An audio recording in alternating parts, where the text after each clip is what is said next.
Parker, I biked to your house. Yeah. We actually did a podcast this afternoon with Kevin Hearn from Bare Naked Ladies. They're in town. Oh, cool, dude. Yeah, they're playing at the Yeah. Marcus or whatever down there. Okay. So Yeah, I biked down there with my little backpack, set up the gear in the green room, did the pod, and yeah. So sick. So Came just over like here. remote, like you just kind of showed up with the podcast gear and then you just did it? Yeah. Cranked it out? Were you ever a Bare Naked Ladies guy Dude, growing no, up? but there's a funny story. So when I was like probably 5 or 6, my mom had listened to them, and I still am not like super familiar with their music, but I remember my mom told me that band name, and that was right around the time that I was like, I must have actually not, I think I was just drawing, and so I drew this like 5-year-old drawing in a notebook, and it was like stick figures of like naked ladies. Yeah. And it was like Bare Naked Ladies, and they had like guitars and nice, stuff, nice. and they're like little like singing lyrics and stuff. And my Yeah. mom would always That was built in PR. When that band came out, no one could believe that was their band name. Right, I mean, it's right. really dumb, but it's like kind of brilliant, you know? I'm sure they kind of went for that, I guess. It's totally on or brand, Just for yeah. sure. They were telling me I did a show with Stephen Page, who's their singer until he got booted out of the band like 10 years ago. Okay. But he's on all the hits. He's kind of the higher register voice. Gotcha. It's been and 1 week. That's him. Okay. But he was saying they were waiting on Saturday Night Live to go on, and they were all wearing like sweatsuits, like sweatpant suits. Yep. And their plan was once they hit the last chord was all pee their pants at the exact same time, and then it was live, so there was no way the cameras could pan or cut away, and it would be like this PR stunt. And he said they Sure. chickened out at the buzzer. Oh, what? You know, which they didn't end up needing that stunt, but Yeah. it would have been next So level. did they talk about like collectively that they weren't gonna do it? Yeah, I mean, I'm sure it was just like because then there's just one guy that pees his pants. they would have like what? Yeah, Dang it. 4 of them get stage fright. You're just the guy who Yeah. whizzes in your pants, you know. So Exactly. plus that would have been like the thing they were known for forever, Sure, which I don't right, know. It's right. still maybe on brand, but Right. even for them a bit of a stretch, you know. So, Yep. Yep. Ooh, but you cool gotta shirt. love it. Oh, thank you. Yeah. So are you born and raised Milwaukee? Yeah, I'm a Milwaukee boy. I grew up just outside of town in New Berlin, Wisconsin. Sure. Yeah. Grew up was born in Eau Claire, Wisconsin. Sure, Yeah. yep, So I've been yep. been around the greater Milwaukee area my whole life. Yep. Yourself? Grew up in West Bend and went to college at UWM in 2017, and then graduated in 4 years, and then have been working here since. Nice. What are your aspirations with rock and roll music? Dude, I want to travel the world and meet as many cool people as possible and have fun. And I guess as far as like a creative standpoint, really just try to use it as a form of expression, but also as a mechanism for seeing the world and traveling and seeing a lot of people and just being cool and having fun. Great idea. Yeah. I mean, no two things go better together than music and travel. It's like Right. it glues together perfectly symmetrical. So Ask you the same question. What are your aspirations for? with music, Yeah. Man, I just like I've really enjoyed. You know, I've been doing this full time about 11 years now, so I've really enjoyed actually trying to do like parallel arts projects to the music. Like I put out that book last year. Yep. It's like a humor meets mental health book, and then I've been like painting and doing collage and stuff. Sure. And I'll like take those on tour and like sell them at the merch table and stuff. Yeah. So that's been encouraging that people will like buy those, and then it'll kind of give me a reason to keep making more as well. I mean, that's Totally. obviously not the reason you make art, but it's like very It's encouraging. like your own art fair that Yeah. people kind of look to buy something, but you know, Yeah, make it a yeah. little bit more personal that way. That's Sure. super smart. And it's a bitch to set up. Like it would be great Sure. to just have a couple vinyl, a tour shirt, a couple stickers. But yeah, the merch table has gotten absurd. But that's kind of been the reason we've been able to do it for a living, you know, is because like, I mean, I probably make 40% of my living off merch. So yeah, you gotta schlep So- the merch to survive, you know? That's definitely something that I'm aiming for. I feel like most bands and artists is living off it full time. What is the other 60% of your income come from? Okay, so I'd say about 60% is from the gigs themselves. About 35, let's say 35% merch, online sales at gig sales, and then the other 5 or 10% is probably like streaming and dismal royalties. Yep. You know, BMI and yeah, all that yeah. stuff. It's like it's nice to see that money. It always feels like a bonus because I think us as musicians, we just expect so little from the music industry. Yeah. You know, which is why we probably take it in the ass forever, is because like musicians don't stick up for themselves. They're like, oh, whatever, we'll take 50% of the door, then you can have the rest, and it's like we never organize because I don't know why, we're all Like, if too you don't, neurotic. it's hard to negotiate yeah, it's as hard. the artist. And like as musicians, it often feels like we're not holding many chips because there's 10,000 bands and everyone has a band and 4 side projects and everyone's mom has a band, and it's so you know what I mean. But I don't know. I lost my train of thought, but help me out as to what we were talking Yes, about. where does the other 40%? Yeah, so that that would be about the breakdown.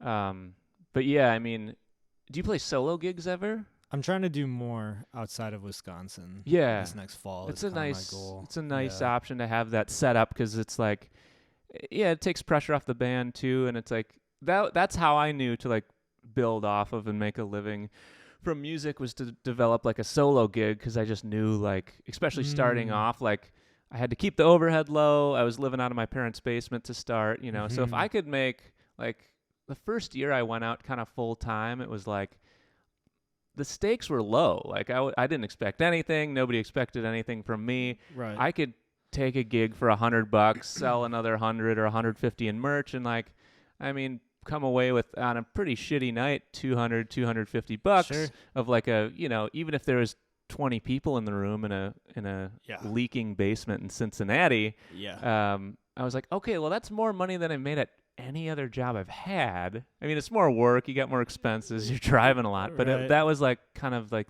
those holy shit moments in the early years. Like, Sure.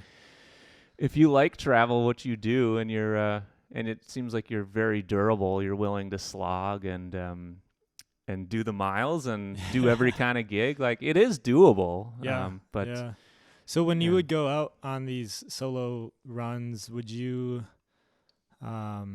I lost my train of thought too, but would you do mostly outside of Wisconsin and Milwaukee to start, or were you kind of playing any gig that you could get? Yeah, I would take any gig that would pay me like $75, and yeah, and I'd sleep on the promoter's floor, and sometimes he'd be a drunk cokehead, or Sure, I'd slept in the van. I slept in the van once in February because I just had such a weird bad show in Champaign, Urbana. There's like 11 people at a house show. I was weird. My jokes were off. Nobody seemed to really connect to it. And I was like, you know how those house gigs go. It's like you're expected to kind of hang and socialize. And after the gig, I was just so distraught. I literally went in my minivan and piled all the gear I had on top of my body and went in a sleeping bag and just slept in the snow in like 20-degree weather. But yeah, how about you? Have you had any fun soul-crushing memories from lodging accommodations or horrible shows? I think sometimes most shows actually have been pretty well. Nothing that I can like picture right away, but I have had some moments where I'll just say something incredibly stupid on stage, and then it'll just be biting me in the ass until the next show. Just like, why the fuck did I say that? That's so stupid. You gotta roll the dice though with these things, and you kind of have to bomb to kind of get, just to get the mileage and just get the reps in. But yeah, it feels horrible. When you were doing those earlier shows too, were you mostly doing originals, or were you also doing covers? All original stuff. All originals, yeah. dude. Maybe splashing a cover. Sure. Yeah. But yeah, I mean, in college, I had like a college party band. So I did like the cover circuit in college and a little bit before, and like we just played all these grungy bars all over Madison, Wisconsin, and yep.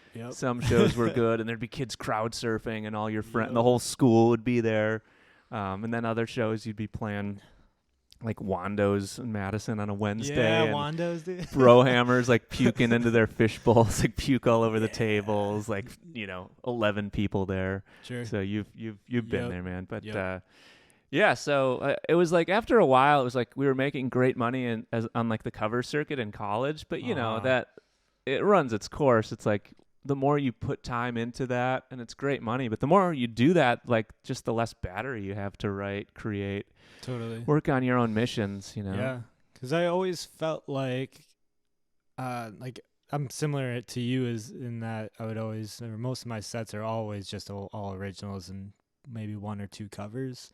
And then sometimes looking at some musicians locally, it's like they have gigs after gigs after gigs, but they're strictly like cover artists. And I don't Yeah. see myself doing something like that. Yeah, I mean it's two different worlds, two different jobs, and Yeah. both are good jobs. So whatever Whatever you want to wanna do, just do it up. Yeah. But yeah, man, you got a great. You're a personable person, which is like half the battle too. So Thank it's like you. you'll do great. Like let me know how I can help. Yeah. Yeah. I've been Thank talking you. to Max a lot from Diet Light. He's Yep. trying to get on the road and do some solo touring and stuff. So Yep. He just got back on a tour. So I saw him 2 nights ago at Bremen Cafe, but I got to catch up with him more. for sure, like you two guys are working your sacks off, and that's that's Trying. great to have that work ethic. And it's just like, I mean, these are great years. It's Yeah. like before your friends are married and having kids, like just go as hard as you can. Right. Right. While people are out going to shows, it's like this is like a great time to build your thing, and it seems like you're doing a great job of that. Thank you. Yeah, I guess like with Social Sig, I'm at a point where we kind of have the local scene down, and now it's a matter of fact of just getting out as much as possible. So this next fall, I'm planning on going part-time at work, maybe even just trying music full-time for a little bit before I'm off my parents' insurance. Yeah. And then just trying to play as much as possible outside of Wisconsin. Yeah, there this is next something year. good about just diving in full bore because it's kind of scary, and then Right. you kind of want to have no backup option, If you Right. can like stash a bunch of money Yep, so you have a yep. nest egg, and then it's like, okay, I'm going to give this a real fucking shot for Yeah. a year or two or three, ideally more. It's like, because those first couple of years are a slog, and then I at least I felt a nice turning point at like the 5 and 10 year mark, So it's just a long burn, and Yeah. it's like, and you guys have a great sound where it's like, it's groovy. It's like the groove is big. Like we've never been groovy. And I think when you're groovy, it opens up a lot of doors, and it's Sure. like, and if it's not too loud, it's there's all the Midwest, especially in the whole USA. There's all these great gigs of like cities that have, summer concert series. I'm sure you've seen some of these and played a few. Mhm. But like every town in the country has like a city-funded concert series where they get Sure. together a great budget, and if your sound can kind of fit in that world, it's like it opens up a whole new way to Right. tour. Right. So what do you think was or a turning point at that 5 to 10 year mark? Do you think it was just people starting to recognize the project, or just the connections that you made at that point? Yeah, I mean, there's like little tiny victories along the way. Mm-hmm. I mean, one thing I've been building like an email list from the first gig where I'll just shamelessly send like our clipboard around with a tour newsletter, like Yeah. second to last song, and people will sign it. So that was important. It's just like a long, slow burn to like keep people in touch. As all the social media is always in flux, it's always shifting. Right. The algorithm, you groove with it, and then it crushes you 4 months later. It's like so soul crushing. Yeah. So, and then you'll get I think paying homage to your heroes is big. Like, the first record I did was called American Folk Armageddon. It was kind of like a folk punk record. And obviously the Violent Femmes are from Wisconsin. I know you had John Mhm. Sparrow on recently. Yep. So He mentioned you. Yeah, okay, sweet. Yeah. So, I mean, that was one thing I'll be honest, I was kind of scheming to like get that record to the Femmes from before I Ooh, made sure, it. I was like, sure. I love the Femmes. This record is in line with their shit. I sent it to Piet Levy and told him it was kind of the music writer, and told him it was kind of like a Femmes inspired record, and it was. And Piet, without me even asking, he's just like, "Oh, cool! I know Brian Ritchie from the Femmes. I'll send it to him." So he sends Ritchie my record, and who lives in Tasmania in Australia, which is insane. Yep. And I guess Brian got back to him, and then we got in touch and got a thread going and just started chatting on email. Cool. And nothing happened for probably like 3 or 4 years. Uh-huh. And then I was putting together like this shitty DIY tour in Australia, which Lord knows why. I was just young and stupid and ambitious. But I was like, Brian, I'm coming over. I know you got this festival.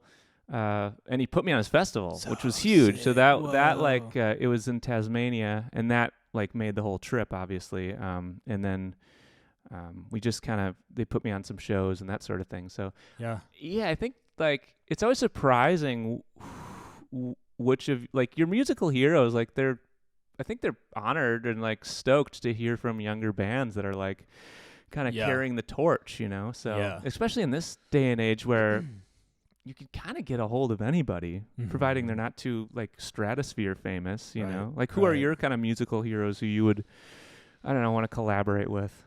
Well, first one that comes to mind is Dave Grohl, and I don't know if that is out of he's the pretty picture. up there, but he's pretty hey, up there.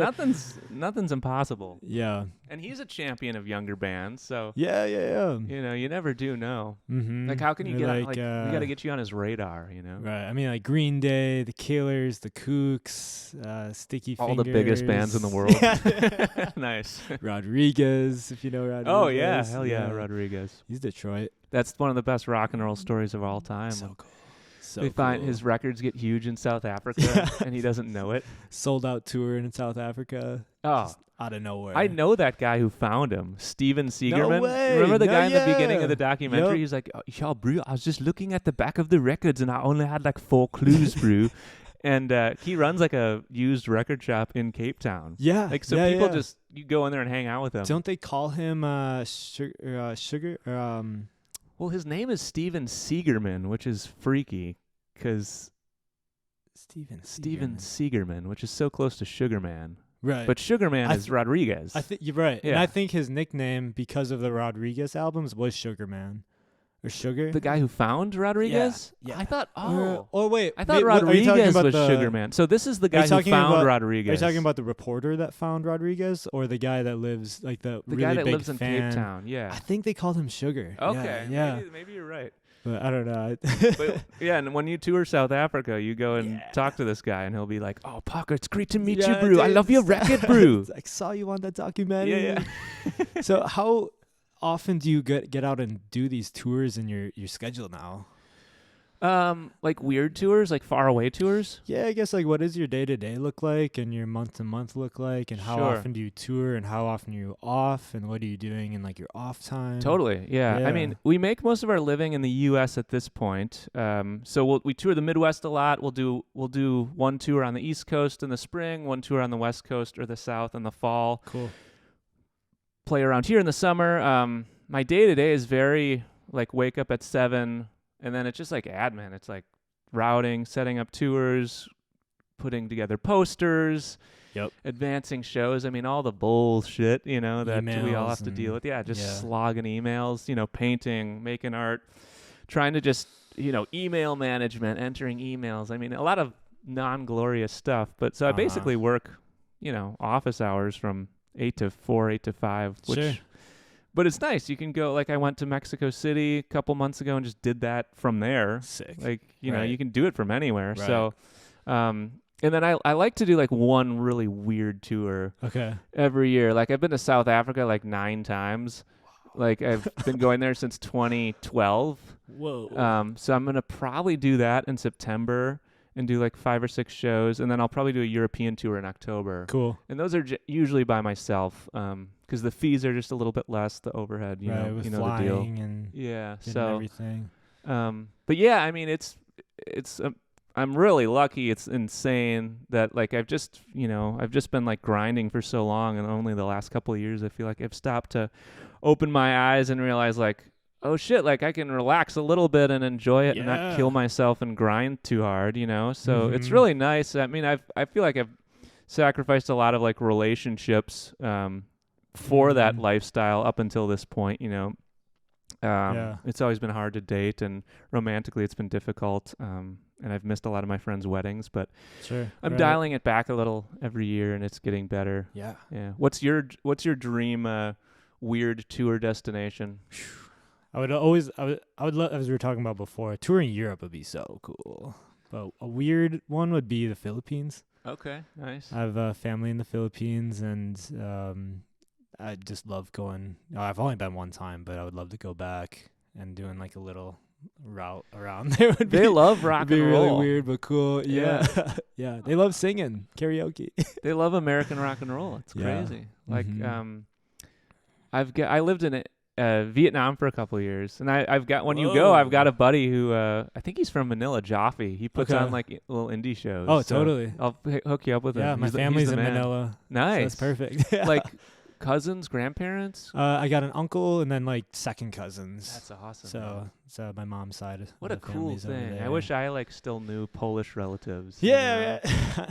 I'm always very proud of that side of my Yeah. culture, and it's cool to know that I have like family roots there. My grandparents are from there. They immigrated here in like the 80s or whatever it was, and That's a huge basketball country. You a hoops yeah, guy? yeah. No. Yeah. I follow it a little bit when the playoffs are going on and the Bucks are in it, but otherwise, I don't pay too close of attention. They love basketball. Oh, it's wild. It's wild to see like the full court pickup games and like nobody's wearing shoes, like barefoot. Right. Dudes like lightning quick wearing sandals. Yep, the you know? chinelas or the. It's so crazy. Yep. Yeah, they can ball. Have you been to the Philippines? I did go. I went 2011 maybe when Okay. I lived over there. I went and did a couple. I think I did like 2 ramshackle DIY punk shows, and then just kind of Sure. cruised around. What brought you to Vietnam? Vietnam? Just aimless wandering, confusion, no direction. You know, backpacking around, playing, and then not wanting to come home, and then just Sure. being a weirdo and just not coming home for 2 Sure. years, which is kind of psychotic the more I think back on it. But I'm glad I did it. You know. Yeah. So Would you were last time I talked to you, you were like, I'm moving to Europe. It's happening. You seemed like really? you said that. I You think said I was like you're pretty thinking pumped. about it. Yeah. I think I'd had a lot of thinking to do these last few months, so I wasn't sure if I was gonna re-sign my lease in September. And now, kind of like looking realistically, I got a really good thing going on in Milwaukee, and Dude, it just you got a doesn't great make thing, sense. you And like know? long term, it would be great to get out there, but right now, I gotta stay here and get some work done. So. I can't stress enough like what a good home base does. Like just for professional reasons, but also for your mental health. You know, like Right. I lived out of a suitcase for like, man, I don't know, 7 years straight, and I was a head case. Like I was a mess. Like And looking not back, living in Wisconsin, just kind of all around. I would sublet places, and like I Okay. sublet like a punk squad in River West for a couple summers, and sure. that almost ended my own life. It was horrible. I mean, not really, but it was. Fuck. I was depressed. I was really depressed. But yeah. And then I got a really nice girlfriend, Anna. We were together 5 years, and that was great. We bought a house together, which we still actually own together in Bayview. Nice. I just went to her baby shower last weekend. Oh, cool. Yeah, I met her husband. Interesting. I was like Interesting. hanging out with her Okay. husband and his kid. We're all like good friends now, which is cool. Yeah, So. yeah. But yeah, she's like about to pop. She's like 7 months pregnant. Whoa. It's always cool to hear those stories of people like falling out of relationships but still being cool with that person. You know, it's a very mature way to go about it. Yeah, I mean, it's brutal for a little bit and then it's fine. You know, Yeah. it's like I don't see why that can't happen for everybody, you know? So do you think in the years of living out of a suitcase, do you think if you did have a solid home base that you could have done things that you maybe wish you could have done, or do you think that was meant to be? I mean, I have no regrets at all. Yeah. Like, I'm glad I went as hard as I did. And, you know, it's just like you kind of like mental health is like a new kind of topic in the public discourse, which is really good. Like when I Yeah. started playing 10 years ago, it really wasn't. So I didn't really have any reference points for a lot of things that were going on with me, like mentally, like why am I so bluesy all the time, or like why you know, like why am I like have these OCD like circular thinking, like you know, which turned out to be like basically panic attacks. Sure. You don't know what these things are when you're young, especially Right. when you're like wandering around Asia. Yeah, you know? yeah. Just like me in my own head, like completely losing it for just days or weeks. It's just like brain prison, I like to call it. Sure, Just right. like long, horrible stretches. But yeah, I mean, that's where like, you know, family, friends, and just a consistency. Like you in River West, Mhm. seems like you got this great camaraderie with your friends, fellow bands. It's like Yep. this neighborhood is incredible. So cool. Like as far as camaraderie and community, like what is stronger than River West, Milwaukee? Yeah. Like it's unbelievable. Especially in the summer, man. Like Dude. over winter, it gets a little quiet. And then when I got back from Europe, it was like summer was in full blast, it felt. And just people walking around, biking around. You see people that you know, rummage sales, and then the Locust Street Festival Mhm. next weekend. Everyone has a porch. Everyone has a porch just chilling outside. The porch is smoking. huge, Yep. you know. Yep. And what are some famous characters? Like, I'm just trying to think to paint a picture for people who haven't been here. Like, there's just so many just bizarre characters that you'll just see walking around. Like people that are kind of like legends of. Yeah, like, legends or like weirdos. Like, I saw a guy just a couple times like on a tricycle, like with a Sure. mohawk, just cruising, or like with his dog. Or yeah. There's just like people like that, or like a lady will come up and like read my palm once. Sure. Yeah. I got like a licensed back massage from like a gay guy at Art Bar on the sidewalk because I told him my back hurt, and he like picked me up and cracked my back and like gave me like a Nice, full like dude. proper like legal. He was like licensed. Yeah. So it's just like stuff like that. Yeah. I don't know if I've had any of that happen to me yet. But it's like a weirdo magnet in the best way. Oh you know? yeah. Oh yeah. It's very artistic here. Lots of like people trying to do cool stuff, but then also lots of families too. And I've met a few kids that grew up in River West, and like, you guys are fucking cool. Yeah, sure. Yeah, There's growing a lot up of around community it. gardens, and Have you done the River West 24 ever? I hung out there 2 summers ago. So this is just where everyone like it's like a bike race for 24 hours. Yep, Or- bike but- race for yeah. 24 hours. You don't have to sign up though, so it's just a big party everywhere you go, dude. People just drinking in their lawns, just hanging out, and just music going all night, and it's just kind of like, how long can you stay awake? And Oh, nice. it's fun. What day is it this year? It's always the last week of July, so like July Nice. 29th, July Okay. 28th. Brilliant. Yeah, Are you if you're gonna around. race? No, I'm not gonna race. What are you gonna do? hang out? Just leisure? See lots of friends. I had some friends move to River West this last month too. Like Max of Diet Light just moved Nice, here. okay. My friend Bridger, my other friend right around the corner, and maybe gonna try to cook out or something, but just kind of hang out and see some friends. Yeah. Brilliant. Are you working on any like arts projects outside of music at all, or? Like you were kind of mentioning with like you said you paint. I kind of draw a little bit, like drawing these little doodles I can show you. Sure, But that was an idea I had of just like drawing, and some of them will have just like a short like quote or some group of words that just pop in my head and just bubble them and make them look cool. And I just like making them, so I think it'd be cool to sell those at the merch table too. Yeah. Just keep making them, and like you could even like I went to a zine fair in Chicago 2 weekends Oh, ago. cool. Where Interesting. people, it's crazy seeing. I've never seen that before, but they like make their own zines. They bundle their own books. Yeah. So if you could like hand make like 100 or something, or Sure. that would be really cool. Oh, And sure, and people like would buy copy those up. them, and then yeah. Oh, that's a good idea. Because I was thinking about just selling the real piece, That too. but that would But, be sweet. yeah, to- don't forget to if you scan could 'em in, just- like- right, exactly. Like Yeah. as you make them, like save them. Totally, and then totally. sell the originals, and then make a book out of all Right. of them. Oh, that's a know? good idea. There it is. That's such a good idea. Thank you. Yeah, mid-5. Woo. Boom. And yeah, I think as the world gets more digital and insane, there's like I mean, in one sense, it does make like handmade shit cooler and more sought That is after true. for the Yeah, for yeah. the sliver of the population that's still into that sort of Yeah, thing. You know. Yeah. Do you are you big on TikTok or the social media as much? Do you crank stuff out I'm on certainly there? not big on any social media platform. Okay. TikTok I'm on, but I don't really use. I mean, I keep up with the Instagram and the Facebook kind of that, and that's about Sure. that's about all I got in my soul. You know. Yeah. What about yourself? I try to keep up with it. I mean, with the podcast, I have my buddy editing clips up. He does like 4 every episode. So I've been trying to really work on my TikTok by posting those clips, and also like an Instagram page of the podcast with that. But in Europe, man, I really did a lot of deep digging in myself, and just kind of looked at my life from outside in, and kind of looked at my routine that I was doing this last winter through spring, and was really like, dang, I'm kind of cranking out content that I don't love making, and kind of just pivoting and realizing what I love to do. And even with the podcast, I was doing like 2-3 a week, and now I just want to do like 1 every 2 weeks, if that. And yeah, just trying to find the balance of that all. And who knows, maybe I'll feel like doing 3 podcasts a week again, but right now I'm just hanging out and seeing friends and writing a lot. So And what did you feel when that kind of revelation came? What did you feel like was the thing you wanted to spend most of your time on?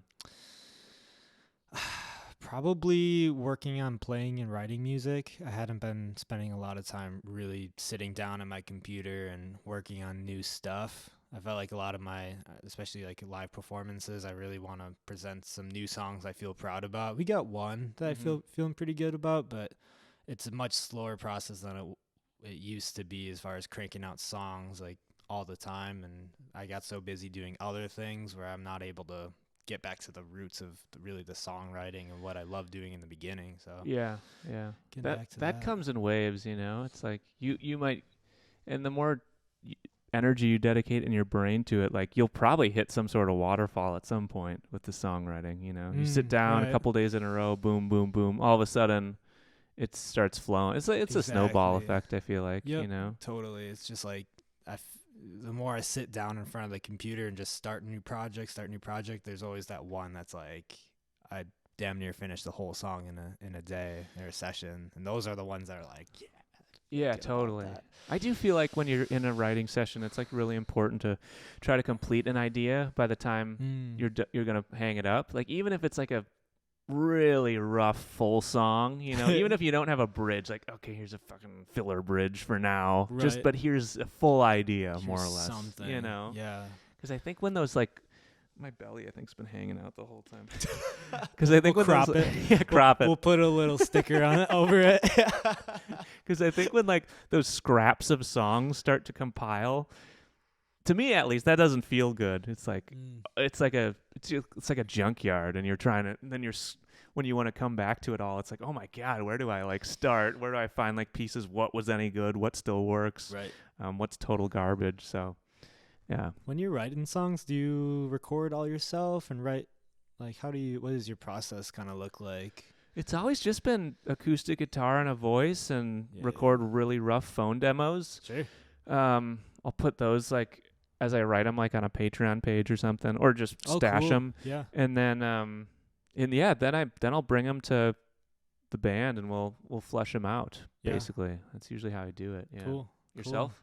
Cool. My favorite is just sitting in front of my laptop with my guitar, and I like getting some drum loops in, and then usually some ideas do start with the acoustic guitar and just kind of strumming through melodies, and then lots of voice memos, and then I think it really depends on the song, but I really do love just kind of putting down some guitar riffs and then putting over some guitar on top of that guitar and really hearing and feeling the song, and then putting lyrics to those feelings. Oh, so you're making like full fleshed out demos in real time. Yeah. That's cool. Trying to. Dude, I feel like I'm in need of a change with the process. Like I need to switch it up. I've been doing the same process for too many years, Do you think that just sounds like not full, like filled up as far as like just one guitar and vocals? Like what do you mean? So like as far as like not like a full demo, but with just guitar and vocals. Oh, right. I think, I think just deconstructing the process or doing it upside down, like writing the lyrics first, or sure, yeah, just trying a little mushy mushrooms and then writing. Yep. All these things are like useful tools to just kind of, you do something so long and you don't even realize the grooves in your habits that get deeper and deeper, and it's like, I used this riff already. Right. I used this melody. So yeah, maybe I'll do the Parker method and actually get the laptop out and get some drum loops going. I don't even know how to make a drum loop on a computer. Like it's pretty simple. Yeah, especially on GarageBand. Okay. All my music so Logic? far I've used GarageBand, and then just the other day I got Logic. So that's it, man. Made the that's jump. why you're so Made groovy, dude. You start with the groove first. Yeah, exactly. Right. Definitely. I gotta get on that. Yeah, but you inspired me to get the complete ideas down instead of a bunch of little stepchild grooves or just incomplete songs. It's a bad feeling to like just leave something like saved and unbounced or something on your computer. You know, I don't know. Maybe that's just. But I do like going back to some old voice memos and just trying to draw inspiration from those as well. That's a fun thing to do too. Just no guitar, cup of coffee in the morning, maybe outside of your normal place where you chill. Maybe you go down on the side, you go to the co-op, you sit on the sidewalk, you go through the phone memos for 2 hours. Just put a little star by the stuff that's gold, you know? Oh, yeah. Or rank them like 1 to 5, like this is no good, this is money, you know? Mm-hmm. So one of my favorite things in the world is to go back at those voice memos, but I love tasks that are like mindless tasks that there's an end goal, like doing the dishes or vacuuming, and then just listening, kind of just like my body is doing something mindless, but really trying to like hear and dig out these old ideas and with a cup of coffee. Yeah, it's always totally, great. yeah. Isn't it so hard to think about like nothing, like to get to clear space? Like it's so hard to clear space in your brain. Yeah. I feel like in this day and age too, my brain is constantly looking for something to do and hang on to. Have you ever just gone and hung out in a small town for like 3 days in a row? It's so different. Yeah. It's so different. Sometimes a group of friends and I will go up north Yeah. for a weekend and just kind of hang out. And you get like 2 days in one day. You get so much time. It's so nice. You know, there's like no stimulation coming at you, like no distraction really. Yeah. So, yeah, that's, I mean, it should be easier to have that happen. But I can see the appeal, like, where people are moving to these tiny towns and just switching it up, you know. But unplugging a little bit. Yeah, I get love it. this city too much. It's a great city. Yeah, the winters are always so long, but the summers just are so awesome. Oh, I've it's like already Disneyland, been man. having such a great time. This Oh, summer. you can't It's even been believe amazing. it. You can't even believe when it happens, you know, because you get bludgeoned by the snow, and then you get bludgeoned by the sleet in March and April. That's when the blues really hit you. Lack of light. The seasonal depression, the sad seasonal affective disorder. And then you're swimming in the lake a month later, man. It's this is the town. Yep. It's the weather's too depressing for all the people to move here. So that's the fun. We pay the fun tax, dude. We suffer through those months, and then we get the city to ourselves, baby. You know. Definitely. Do you have any favorite festivals in the summer you like to go to, or things to do in the summer? Dude, I love any block party. Like, it doesn't matter if there's music. It's just any, like, drinking a beer in the street legally is so great, you know? Do you have a lot of old friends that you just run into all the time if you've grown up in Milwaukee? And yeah, so, I mean, you know, I have, like, a couple really good friends, and then just, like, tons of really friendly friends I know that are just like I see once a year and then have a catch up, you know. Totally. Who's like your best buddy in Milwaukee? Oh, it's hard to name one. This last 2 weekends I've been hanging out with my buddy Nick a good amount. He lives over in River West. He's a videographer. We're talking about doing a music video this summer. But shout out Nick and Kevin. Been hanging out with those dudes. Shout out Nick and Kevin. Yeah. Where do you see the future of music videos? You know, I think from talking with other people, music videos are kind of more of a long form artistic expression, because we're so bombarded and filled as artists, at least in my circle, of making short little clips all the time and trying to be creative with those. But it's also like for those short ones, people just want to see really genuine, just like you sitting on a toilet playing guitar or something like that. They don't want to see something very produced. But if it is something very produced and it looks really good with a good like story to it and really good quality, I think that will draw people out more to like your YouTube, to a different platform, and to watch that and kind of make a different kind of expression to your artistic profile. So I don't know though. I'm kind of like all my music videos, I kind of like to have stories to them and kind of make a good portfolio of the music videos that I have out. But I really don't spend a whole lot of time consistently making music videos. I kind of once in a blue moon I'll do a music video, because I'm always making the smaller things. I guess. Yeah. That seems like where you hope, like the things that will have a longer lifespan on YouTube. At least that's what you hope, you know. I don't do you do a lot of deep dives into YouTube, like down YouTube rabbit holes? Because it's fun when it happens, but I never do it. I always forget. Yeah, every now and then. I think the algorithm really shoots me a lot of mainstream stuff to the point where like some of the cool stuff gets buried, but not as much as I used to, honestly. What do you like most about music, like in parallel to making records? Music videos, graphic art, making posters, booking tours, live shows. Live Live shows shows, are yeah. fun. Yeah.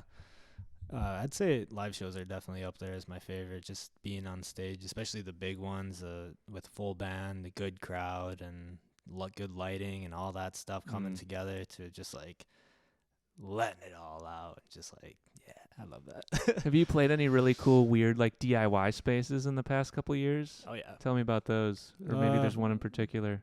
For one in the we were in Chicago last October, like early October, and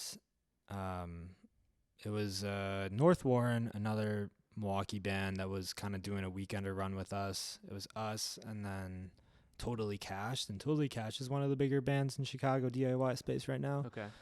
And we played at the second floor apartment building, just this tiny living room, like the size of a just small office, and there's a huge hallway down the apartment to the kitchen, and then bedrooms in between this narrow hallway. But there was probably 250 people in that whole apartment. There's a balcony in the back, and dude, it was insane. Just playing and just the energy of people, and everyone was just there to have a good time. So people were falling into us, and we were just like trying to hold, like literally like just trying to play the music, just not even moving and just letting it all out. And then just the energy in this tiny little room is like, I feel like I'm out of my body right now. The palpable sweat. Yeah. Like the friendly violence, you know? Yep. Like if someone falls down, everyone's just like, come on up. And yeah. So that one was wild. That one sticks out for sure. And then like loading into a space like that where you're like, it's just, it's clearly all a venue built in real time. Like there's no green room, there's no structure, there's no stage. Do you get does that get overwhelming to you midway through the night? Like all the people on top of each other, the hyperstimulation. Like, are you able to hang out in that room up until your set time, or do you have to go for a walk? And I'm usually pretty good hanging out. Yeah. I think if anything, it depends on how gunked up my throat is. Like if I'm kind of a little sick, my throat gets a little tight, and then talking to people kind of wears it out, and then I barely have a voice before performing.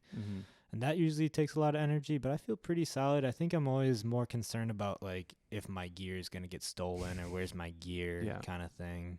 So that's a big one. What are you like? Are you kind of hanging around? I'm weird, dude. I can't hang. Like it's a problem. Like, I mean, I enjoy the hang, after for the most part, but I've really, over the years, like my social endurance has just kind of worn out a bit. So I try to like really rock up at the buzzer, like do the sound check and then I just leave. Like if I have a bike in the van, that's amazing. Then I'll go like bike all over the city. Yeah. But if I can show up like right before we play, it's one of my favorite times is to just get together with my guys and just have like one beer before the show. Yeah. In our little cove, in our little green room, because it's like such a cozy. Yep. It's like the strongest point of camaraderie a lot of times, Cause do you think that also comes with doing shows? I mean, I'd imagine your shows are like night after night after night, and like doing that so consistently, I'm sure it gets pretty worn out. Whereas if you're on the road, you're kind of craving just like kind of more of a chill area to hang out. Yeah, I think to survive those tours where you're playing every night, I mean, you just have to find a good routine, and you really have to be smart with your battery. Like you have to, not talk much before shows, save your voice, save your energy. I get a nap in the van. Every day around like 2 or 3 o'clock, like Sean drive, like I'm sleeping, just I can pass out anywhere, like 30 minutes, I'm good to go. If I don't get the nap, I'm in trouble. But and then just making sure you get the sleep, not boozing too much, the whole thing. But yeah, man, if we just have like a one-off or we're just playing Friday, Saturday, like it's socially, I'm ready to go. I'm like, all right, let's go. Let's hang with the people. We'll stay out till 1. Have a couple drinks. And that's fun, when the pressure's off. It's just like, I just worry so much about my voice. So to an unhealthy degree where I don't need to worry as much as I do. But is there a show that sticks out that you were, that was maybe you were feeling more nervous than usual, like just the multitude of the night? Oh, I had one of the biggest meltdowns of my life. April 5th through 9th this year, just like the culmination of like the album release tour, putting the tour together. The hometown album release show messes me up. I don't know if it's like that for you, but I feel so much pressure, you know, making sure we fill the place, making Yeah. sure we play well. And I was just, I started having like kind of low level panic attacks 2 days before that show. Mm. And by the time the Milwaukee show rolled around, I was like, scratchy voice because I get like mad acid reflux when I get really panicked. And then like I took a muscle relaxer, which kind of helps calm all my muscles down and calm the reflux down. Yep. But then, you know, I drank a beer before we went on. So I got on stage and like I was not good. Like I was, you know, I don't think it was like noticeable to the people, but I was not. I played a B- show at best. Sure. It was like probably our worst performance of the whole tour, which Sure. is heartbreaking. Yeah. Having that be the sold out hometown show, but whatever, you can't change the past, and these are things that happen. I think perhaps you'd agree, like for music listeners, it's like they can't tell if you're not playing your best. Like I don't think people pick up on that, but they can tell subconsciously if you're fucking tight, you know. Right. And we weren't Right. tight, and I felt bad about that, but hopefully we didn't lose anybody. I think we did okay. And Yeah. I actually was like speaking my inner monologue on stage, which could have made for an interesting show. Sure. You know, I was like Whoa. talking about what was going on in my head on stage, and so people maybe gave me a few mercy points, but Yeah. we got through it. It was actually really great. It was a special night. Yeah. Um, Anodyne, right? yeah, Yeah. and just a struggle for me personally, but once we got through that, things have been really good, and mental health has been a lot better. But I don't want that to happen again, Parker. I gotta do something about that so that doesn't happen again. I don't Conquer know. some demons, or Yeah, I don't know if that happens to you much or you get much anxiety, but I'm good most of the time, and then when it happens, I'm like, this is truly horrible. I can't let this keep happening. But yeah. I think it's just part of the being a person and my particular brain chemistry, I guess. I don't know. I think for me, with as far as doing like a show and the nerves and anxiety that come with it, I think a lot of it is just the getting there, making sure all my bandmates are there, and all of my bandmates are awesome. They're never like late or anything like that. But as far as like if it's a DIY show and I'm kind of running it and just like making sure it all goes well, but then also if like something goes wrong, making sure I know like where all the doors are, if like some shit goes down, and like kind of having all that in the back of my head. But when I'm on stage, I'm kind of locked in, and I fucking love that shit. Oh, dude. I mean, playing is the best thing ever. Yeah. It's like, but yeah, there's so much many logistical bullshit around it, and that's variables, you know. That's just the tax. That's the tax to doing it. You Yeah, know, it's like it was crazy. Biking down to the Marcus Amphitheater and seeing all the tour buses today. You know, this big '90s tour that's going on with Bare Naked Ladies and Toad the Wet Sprocket or Semisonic.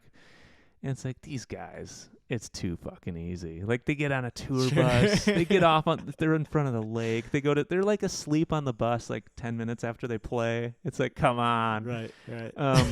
So it's always like, I'm always just like in awe when I witness that, and always a little jealous, and always just like, I need to make sure I never sit on a tour bus because I'll never be able to come back from that. It'd be too easy. Yeah. Like I'd never be able to work the grunge circuit again. Sure. My career would be over. So as far as your career in the future, what are some goals or benchmarks that you want to hit, and where do you see yourself in like a long run?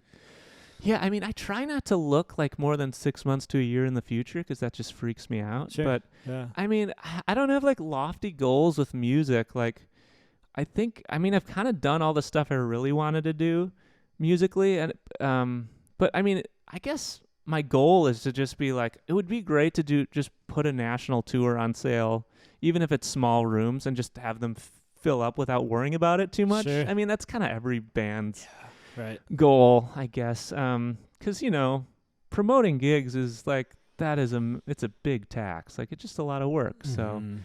You know, I really envy some of these like culty bands like Pavement or these bands that, I mean, they really don't have to do anything. Yeah. They just throw tickets on sale and people buy Put them. their name on the flyer Yeah, and dude. that's it. Yeah. I mean, that'd be great. Yeah. What about you? One of my goals right now is, like I said before, is just getting out as much as possible this next fall and /year outside of Wisconsin. It would be really, really cool to make some connections, and I already have some people in mind. I've been loosely texting about like getting a B tour, so basically like being like the opener to a headliner, and kind of cruising along with them as far as like promoting the shows and just like getting our name out there under a crowd that would really dig our music, and kind of playing and like long term. And like I don't try to think too far ahead like yourself, but long term, I think being a small name on a festival, like a big festival like Bonnaroo or something, I would love to play like a circuit of those and have a really diehard fan base that I'd be playing like 300, 400 rooms. But I don't want to be doing arenas, but if that's what happens, that's what happens. But, you know, that's kind of my goal right now. That's a great goal. Yeah. You shopping for management and that sort of thing? I'm not. Do you think I should? I don't think you can get on those slots, like those Bonnaroo slots, without some sort of like that. Those are industry protected slots generally. Yeah. But it doesn't mean it's impossible. I just traditionally that's how it goes. I don't know, man. Are that's you fully independent? Yeah, I mean, for sure. For the most part, I have a European booking agent. I still book some of my own shows in Europe. And I've worked with tons of people over the years, but, you know, it's just like, it's not to swing my dick around. I've just gotten too good at it. Like, like other people, they're looking after 10 bands. Like, I've had agents that have 10, 20 bands on their roster. Like, I can do a better job. And it's no knock against them. It's just like, I have more time. I care more about the project. So. Right. So I have heard that, I mean, if for the next step for myself would be to get a booking agent if I needed help putting together maybe like a national or something tour. But now that I'm going potentially full-time music, I do see myself just looking up venues and trying to put together runs in the future. But as far as a booking agent, can you kind of like walk me through what that looks like as far as like why it's helpful and why it makes sense to have one? For sure. Can I have a sip of that? Yeah. Is that water? It's tea. Do you want some water? Does it have caffeine? Yes. Oh, can I just have water? Yeah. Okay, I'll keep talking while. Hear you. Okay, nice.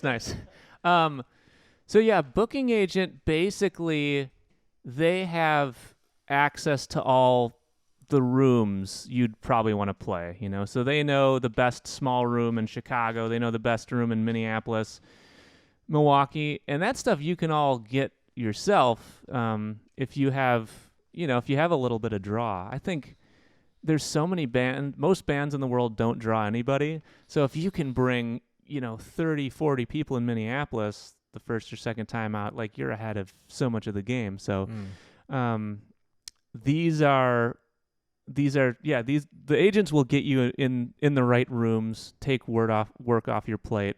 But if you're down to like put together spreadsheets, dude, you can save a lot of money and get a lot farther on your own. Now, you might take off. You might get such a buzz going where you're filling up rooms in the Midwest, and you might have a bidding war for agents that want to book you. And that's when they're like, oh, well, I know the promoter at Bonnaroo. Let's get you on the small stage at Bonnaroo or the tiny stage at Lollapalooza. And they have kind of the keys to those gatekeepers, so to speak. Right. But you kind of have to be buzzy, which is you are, and it's something that could very well happen, Thank you. I really think like Milwaukee locally we're pretty buzzy, but the next step is to get that next nationwide buzziness around social sig. Dude, I think just like you're good on social media, like keep putting out these reels where the room is packed.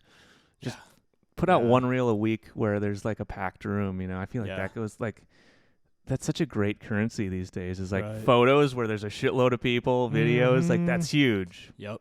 That's what I tell everyone is like, if you have an Instagram and you played a show with a packed room, you want to be able to show online that you can draw that amount of people, and that show is a success. Big time. Yeah. So for a booking agent, do they take then a percentage of whatever the deal is? Yeah, they would take anywhere from probably 10 to 20%. Okay. Usually it's 10 or 15. And when you hire a booking agent, it's not like they're like you're signing into a contract or anything. It's basically like, dude, I'm pretty sure you can bail whenever you want, and they can dump you whenever they want. Sure. Generally, no, I've never heard of. I'm sure there are contracts, but I haven't really heard of that. Yeah. When you maybe just first started out, did you mostly do like DIY runs, or did you try mainly to do these more established venues? Everything. Anything, yeah. Anything, there's definitely a learning process. Our strategy now is like, we'll put a tour together. We'll get, we'll tour with a PA. So we'll do 1 or 2 house gigs that'll kind of pay for the tour. And then, we'll book the cool club in New York and DC and maybe break even on those shows. Cause the clubs have huge expenses and they just take a lot off the top. So sure, really tough to make any notable dough in like the nice clubs in each town with a big promoter. Cause I guess how it works kind of is like, let's see, the cool club in Chicago, let's say you guys sell it out. You sell out 300 tickets. You make $4,000. You're probably going to get 60% of the door. So the club is probably going to take what's 40% of $4,000. $4,000. They're going to take like 1,600 off the top, okay, which is insane to me. Yeah, insane for like a small club that has a security guy, a sound guy, and like a bartender and a production person. I mean, nobody's really killing at the end of the day, but your show that you sell out, that will pay for all the other shows that bomb earlier in the week. Sure. So the bands that sell out kind of take it in the ass for the crappy shows. This is how I understand it. This is how the agents explained it to me, because there's so many shows where clubs lose their ass, 9 people come or 21 people come. So that's kind of the beauty of some venues like Anodyne that just give you a great deal, or these clubs that are not like the premier cool clubs in town, but they'll be like, you could almost call them like the more DIY space where you get most of the door, and that's kind of how you make a living, so I don't know. Yeah, Anodyne has a really good deal. Did you go with the sound guy, or did you say you just did your own sound there?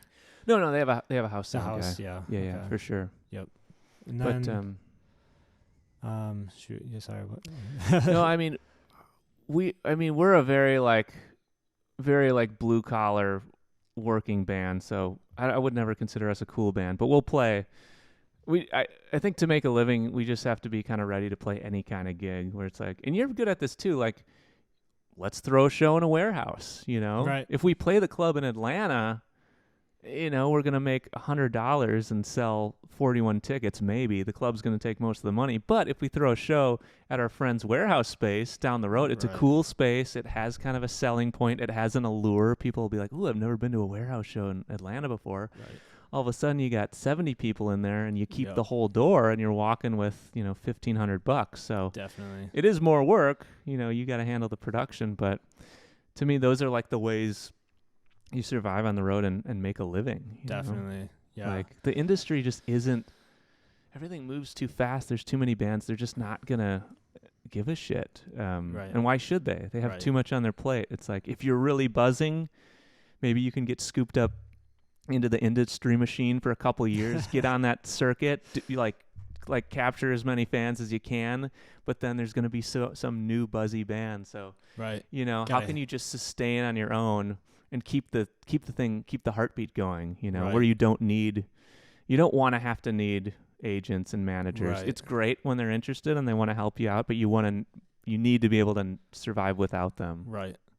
A question that I have kind of started in my mind, because you have bandmates, right? You have a drummer and a bass player. Yes. How do you guys kind of work it out as far as like if you're putting out all the work is like booking and really promoting the project, and it seems like the project is kind of similar to Social Sig, where it's like you're writing the songs, NEWSKI is you, but also you have a full band with you. Do you tend to have do you have the same band members with you?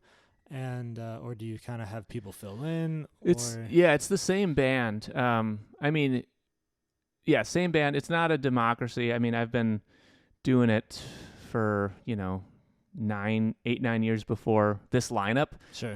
So I guess like everybody gets paid on like a tier system based on how much money we make. Okay.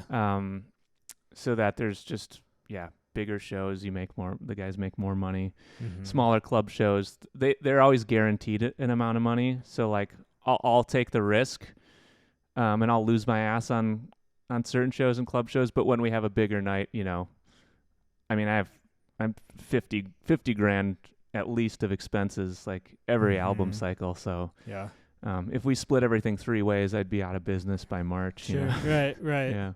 That's something I might have to talk to you more after the podcast too. But happy to, dude. Anything I can do to help, because like, if I can save you headaches, that would make me feel good too. Because I know that there's so much slog and stuff to go through. Slog. That's yeah, a good it's a word. long burn, dude. Yeah, definitely. Well, we're at 7:00 right now. We could keep talking and shooting the shit. Cool. Yeah. No, just tell me. I'm actually gonna go catch the Bare Naked Ladies show tonight. Oh yeah. Maybe cool, do some crowd surfing. Sick. So I'm gonna bike down there, but yeah, no. Tell me what are you working on next? What's getting you excited about the future outside of music? Outside of music, yeah. Like I said before, like summer has been so great now that I'm back in Milwaukee and it's warm outside and everyone's doing. It's so great to see my old friends and new friends and kind of just catching up with people, and everyone is in such good moods and spirits because the weather's nice and being outside, and I think just doing that and biking and skateboarding more and just kind of enjoying life. You ever had any legendary skateboard wipeouts? I had a pretty legendary one 2 years ago. I sprained my ankle pretty bad. It wasn't anything crazy, but I was out for a few months and I was at work the next day and I had to be walking around and I was just limping on.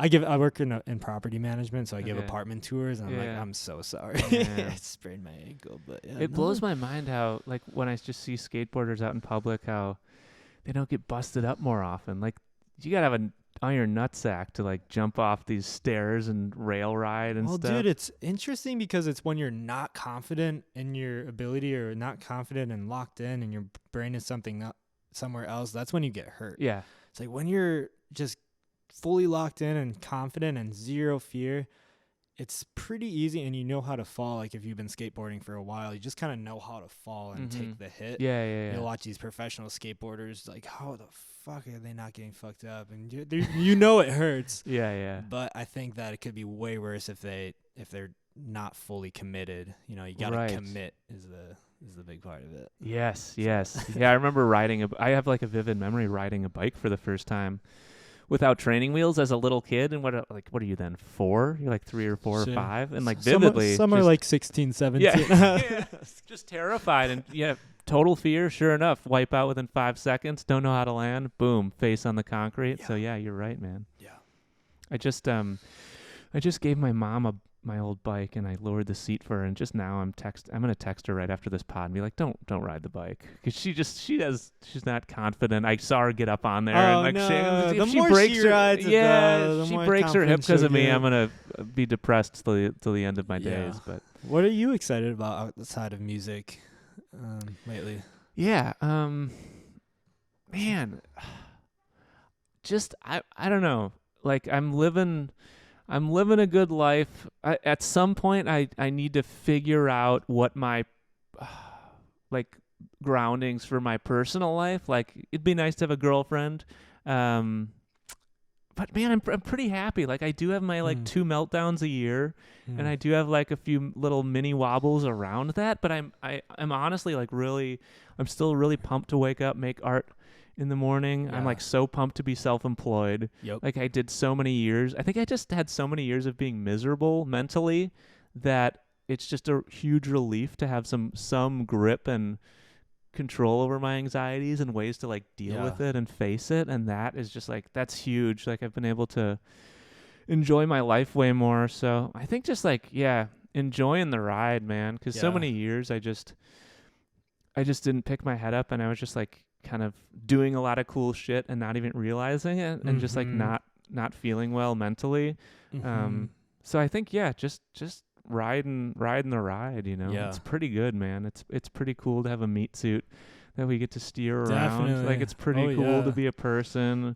It's only when I get past like some of these mental wobbles that I look back at like how miserable I was even yesterday or whatever, when I was panicking about some dumb shit and being like, looking back at my former self and being like, you idiot. You could have enjoyed yourself yesterday. All that time you made yourself miserable. You shaved hours off your life and like stressed yourself out for no reason. Like, why do that to yourself? Right. But these are the things you learn, and you know, you just try to get better at dealing with the brain demons, and everyone's got their shit, you know, but nothing's ever as bad as you think it is. Yep. Yeah, it could be way worse. Yeah, dude. Always could be worse. Parker, you're the man. Thank you so much for coming on. Next time, coming to my house, we'll do a pot in my house. I'll make you some coffee. Let's freaking do it. You're a great man. Super down. You're really great. Very inspiring. Thanks, dude. Thanks for watching, everybody.